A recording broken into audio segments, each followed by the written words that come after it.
We chopped it up, and I'm like, yo, it's gonna be Wolves in either 5 or 6. You did say that. 7. And bruh, it's looking like it's about to be 5. I think Denver will win this next game. They will win this next game. They have no choice but to win the next game. Yeah, they have to. And I think that the Wolves will win the next 2 and go ahead and knock them out. Gentleman sweep. Yeah.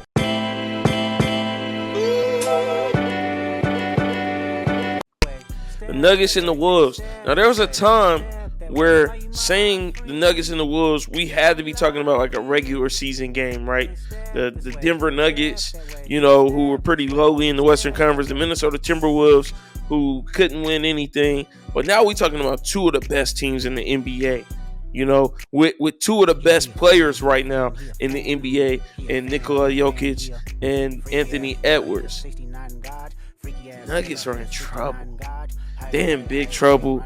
I mean, listen, I'm texting some of the homies last night, and I'm like, yo, it's going to be a different story when they get back to Denver. And they're like, bro, what is you talking about? They in Denver right now. And I'm like, yo, I'm tripping.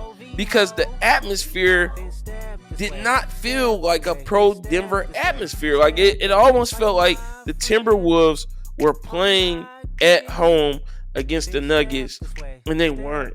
They haven't been home yet. They went to Denver and handled business. And I mean, game 2, Rudy Gobert wasn't even playing, right?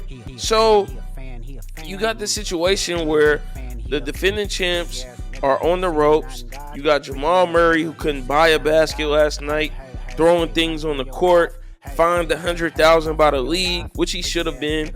I almost think he should have been suspended a game, because when you watch the tape back, it's like, what exactly are you doing? You're throwing things at the ref?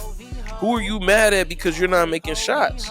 Like, and again, it didn't look like it was a mistake. I thought maybe, before I actually saw the tape, I'm like, maybe he was like throwing it. It looked like he was throwing it at the ref. And it ended up on the court. The ref could have been hurt. One of his teammates could have been hurt. One of the Timberwolves could have been hurt. That could have changed the series. So I think he should have been suspended a game. That's my opinion. But they're in trouble. Dub, what are your thoughts on it?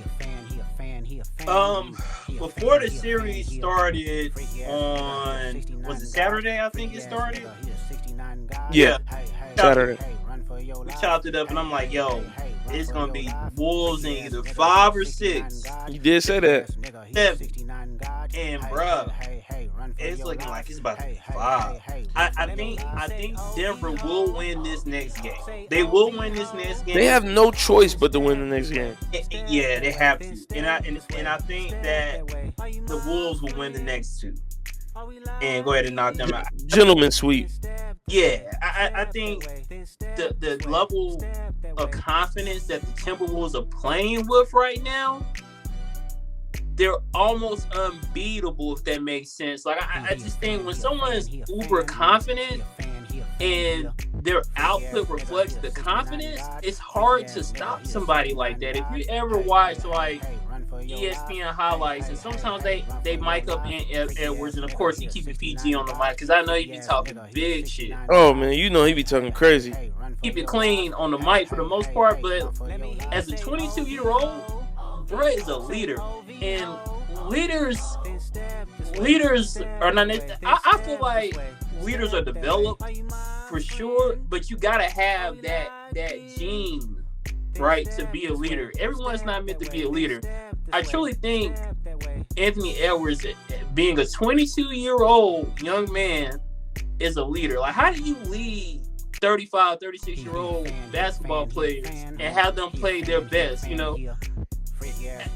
Man, I'm at a loss for words about what I've seen from Edwards, and I hope he can continue on this path, keep everything squeaky clean, because I truly believe he will go down as one of the greats if he continues on this trajectory. For sure. I tend to think that the Nuggets are going to win both of the next games, and my thought is that simply because you got the defending champions, you got Michael Malone, who's going to go back, they're going to make adjustments, and you got a very young team in Minnesota. And even though Anthony Edwards was saying, like, hey, We know they're gonna punch back. But we punching too. I don't know that he knows how well they're gonna punch back. This is the Denver Nuggets. They are a complete team. They got the shooters on the outside of Michael Porter Jr. and Kentavious Caldwell-Pope, who's gonna knock shots down. They got Jokic, who has a clear advantage on the inside. I don't think it didn't look like Jokic was himself in the first two games. Cause I expected moments where he was kind of going to just take over the game, and I didn't really see that, especially with no Rudy Gobert. But I think that the Timberwolves had an answer. They had a solid game plan going in. They did everything to frustrate him, double team him in the post, just really get physical with Jokic and kind of take him out of his game, in my opinion. And they knocked down a lot of shots. The Timberwolves were knocking down shots, like there was no tomorrow. Naz Reid played great. I think the last time I was watching the game, he was 4 or 5 from 3. And that's your big man who's doing that. You can't buy that. That's great if your big man is going to step out and knock down shots. Does he go 4 or 5 from 3 in the next 2 games? I don't know. We're talking about 6 man of the year, so he might be able to do that. If Rudy Gobert is not back for the next game, then does that change the trajectory? I really don't know. I expected it to change the trajectory in game 2, and it didn't. So I think the Nuggets are going to punch back hard. I think they're not going to see Jamal Murray play as bad as he did at any other point in this series. And I think they're really going to go into Minnesota and steal game 3 and game 4 and go back home 2-2 with home court advantage in tow. That's just my opinion on it.